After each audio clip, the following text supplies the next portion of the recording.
किती विमानं आहेत आत्ता तुमच्याकडे? तुम्हाला माहिती आहे टाटांकडे 12 विमानं आहेत आत्ता, अच्छा. सगळ्या कंपन्यांची मिळून. तरी अनेकदा ते माझी विमानं वापरतात.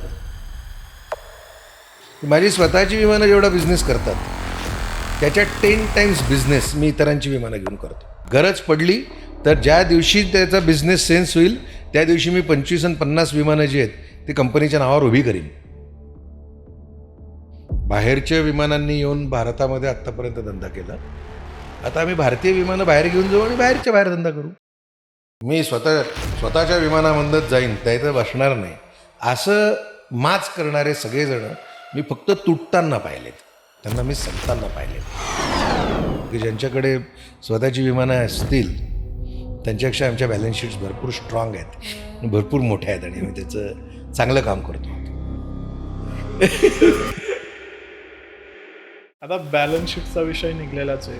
तर जे आजकालची युवा पिढी आहे ज्यांना बिझनेस करायचा आहे किंवा जे ऑलरेडी बिझनेस करतात यांच्यासाठी बॅलन्स शीट किती इम्पॉर्टंट आहे समजतं. Romancing with the balance sheet किंवा flirting with your balance sheet. Flirt करण्यामध्ये जी मजा असते ना ती मजा जर का तुम्हाला तुमच्या बॅलन्स शीटबरोबर नाही करता आली तर तुम्हाला धंदा मोठा करता येणार.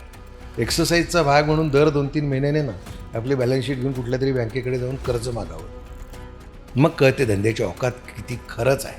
पण आपल्याला माहिती आहे का, किती जणांना नाही माहिती आहे की महात्मा फुले एक अत्यंत यशस्वी व्यावसायिक होते, अत्यंत यशस्वी व्यावसायिक.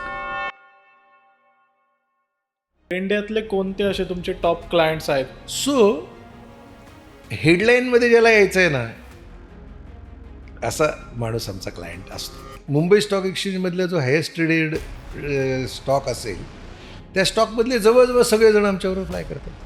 कोणाचं नाव?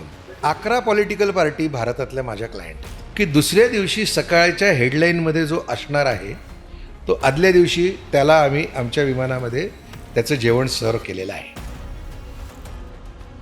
आता ही जी इंडस्ट्री आहे तुमची चार्टर्ड फ्लाईट्स किंवा प्रायव्हेट जे काही प्लेन्स आहेत, हेलिकॉप्टर्स आहेत, मग ही लाईफ टाईम लक्झरी म्हणूनच राहणार आहे का लोकांना अफोर्डेबल सुद्धा होणार आहे कधी ना कधी सर्व्हिस?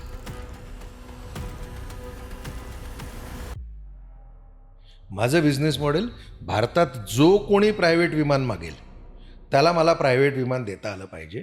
ते माझं असो किंवा कोणाचंही असो त्याने काही फरक पडत नाही.